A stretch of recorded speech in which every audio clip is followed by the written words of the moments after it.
উদ্দেশ্য ছাড়া তৃণমূল কংগ্রেস নিজেদের সরকারের জায়গা এইভাবে ঘিরে নিচ্ছে, কিন্তু তারা এটা খেয়াল করেনি তাদেরই মুখ্যমন্ত্রী বারবার হুঁশিয়ারি দিয়েছেন সরকারি কোনো জায়গা অবৈধভাবে জোর করে জবরদস্তি ভাবে দখল করা যাবে না, কোনো পার্টি তোলা যাবে না, সেটা সরকারি জায়গা। আর আমি এইখানে আপনার অন ক্যামেরায় আমি বলছি, আমার কোনো এলাকাবাসী এই জায়গা নিয়ে একটা কোনো কথা বলবে না, কারণ ওই জায়গা নিয়ে প্রচুর মানুষ ভুক্তভোগী। কারণ যেই জায়গার কথা আপনি বলছেন সেখানে একটা খেলার পরিবেশ, খেলার জায়গা তৈরি করা হচ্ছে, না কোনো ঘর, না কোনো ক্লাব, না কোনো মন্দির, কোনো কিছু হচ্ছে না, একটা খেলার জায়গা। ক্ষমতার আস্ফালন, সরকারি জায়গা দখলের অভিযোগ শাসক দলের কাউন্সিলরের স্বামীর বিরুদ্ধে। ঘটনাকে ঘিরে বিতর্কের সূত্রপাত মালদার ইংরেজবাজার পুরসভা এলাকায়। এই পুরসভার ৩ নম্বর ওয়ার্ডের মালঞ্চপল্লী এলাকায় মালদা গভর্নমেন্ট টিচার্স ট্রেনিং কলেজের ৪ একর জায়গা রয়েছে। সেই জায়গারই বেশ কিছুটা অংশ রাতারাতি দখল করার অভিযোগ উঠেছে স্থানীয় তৃণমূল কাউন্সিলর মনীষা সাহা মণ্ডলের স্বামীর বিরুদ্ধে। ইটের প্রাচীর এবং লোহার ব্যারিকেড দিয়ে রাতারাতি মাঠের বেশ কিছুটা অংশ ঘিরে দেওয়া হয়েছে জানিয়ে ক্ষোভ প্রকাশ করেছেন মালদা গভর্নমেন্ট টিচার্স ট্রেনিং কলেজের অফিসার ইনচার্জ কার্তিক চন্দ্র সরকার।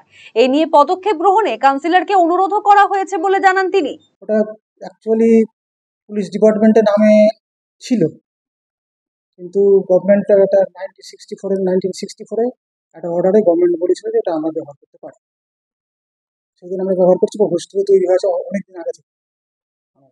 সরকারি জায়গা দখল কারা? এটা তো স্থানীয় লোকজনই হবে, কেউ তো করবে না। খেলার জন্য ওরা ঘিরছে। আমি যেটুকু রিকোয়েস্ট করেছি ওনাদেরকে যে ওটা খেলার জন্য তো এইভাবে ঘিরে রাখা যায় না, জায়গা সরকারের জায়গা, হ্যাঁ, তো এটাকে ঘিরে রাখা যাবে না। করে রিকোয়েস্ট করেছি ওনাদেরকে, এখন কি ব্যবস্থা করবেন। যদিও জায়গা দখলের অভিযোগ নাকচ করেছেন ওয়ার্ড কাউন্সিলর মনীষা সাহা মণ্ডল। বাচ্চারা যাতে খেলতে পারে তার উপযোগী পরিবেশ তৈরি করা হয়েছে সেখানে, কোন রকম নির্মাণ কাজ করা হচ্ছে না বলে দাবি তার। যদি কোনো ব্যক্তিগত স্বার্থে কেউ যদি কোনো কারণে এখানে কমপ্লেন করে থাকে, তাহলে আপনারা সেটা গিয়ে দেখুন কি হয়েছে, কি পরিস্থিতি। কোনো পার্মানেন্ট কনস্ট্রাকশন হওয়ার কথা আছে? না, কোনো রকম কোনো কনস্ট্রাকশন নেই। ওখানে আপনারা যদি যান, আমি জানি না আপনারা গেছেন কিনা, গিয়ে দেখতে পাবেন ওখানে পাশে কিছু পুরো বিল্ডিং রয়েছে যেটা এসএসসি অফিসেরই, এবং সেখানে বহুদিন থেকে মাদকদ্রব্য প্রচার থেকে আরম্ভ করে বিভিন্ন রকম নেশায় আসক্ত কিছু ছেলেপেলে ওখানে আনাগোনা হচ্ছিল, শুধুমাত্র সেইটাকে বন্ধ করার জন্য। কারণ বহুবার আমরা সেখানে চেষ্টা করেছি, কিন্তু কোনো সুরাহা করতে পারিনি বলে সেখানে খেলার পরিবেশ তৈরি হচ্ছে, যাতে করে ওখানে বাচ্চারা দিন থেকে রাতেও খেলতে পারে। তার জন্য ওখানে লাইট লাগানো হয়েছে কিছু, যাতে করে আমার নেশার আখড়াটা সম্পূর্ণভাবে বন্ধ হয়। উল্লেখ্য, সরকারি জমির জবরদখল নিয়ে জানুয়ারি মাসেই নবান্নে প্রশাসনিক বৈঠকে কড়া হুঁশিয়ারি দিয়েছিলেন রাজ্যের মুখ্যমন্ত্রী মমতা বন্দ্যোপাধ্যায়। কিন্তু শাসক দলের কাউন্সিলরের স্বামীর বিরুদ্ধে সরকারি জমিতে আধিপত্য স্থাপনের ঘটনায় কটাক্ষ করেছেন বিজেপি নেতৃত্ব।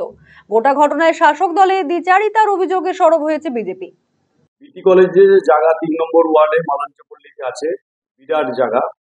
সেই জায়গা অবৈধভাবে জোর করে সেখানকার স্থানীয় কাউন্সিলর ঘিরে নিচ্ছে, এবং আধিকারিককে যখন জিজ্ঞাসা করেছি আমরা, তখন সে বলেছে যে সরকারি জায়গা এইভাবে দখল করা যায় না, এবং আমি কোনো অনুমতিও দিই। আমরা জিজ্ঞাসা করলাম তাহলে কিভাবে হচ্ছে, বলল যে বিনা অনুমতিতে জোর করে জায়গা ঘিরে খেলার জায়গা বা পার্ক করা হবে।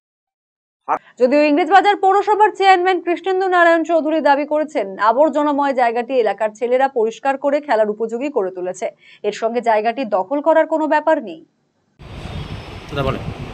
আমি যেটুকু জানি ওই জায়গাটার একটা নোংরা পরিবেশ ছিল, সাপ আর যত বাড়িতে রাবি টাবিসকে ওখানে ফেলত। তো ওইখানকার যারা লোকাল ছেলে, ছোট ছোট ছেলেরা ওটা পরিষ্কার করে খেলা উপযোগী করে, এটা ওটা ঘেরাও করে বা দখল করা না। আরসিটিভি সংবাদ, মালদা।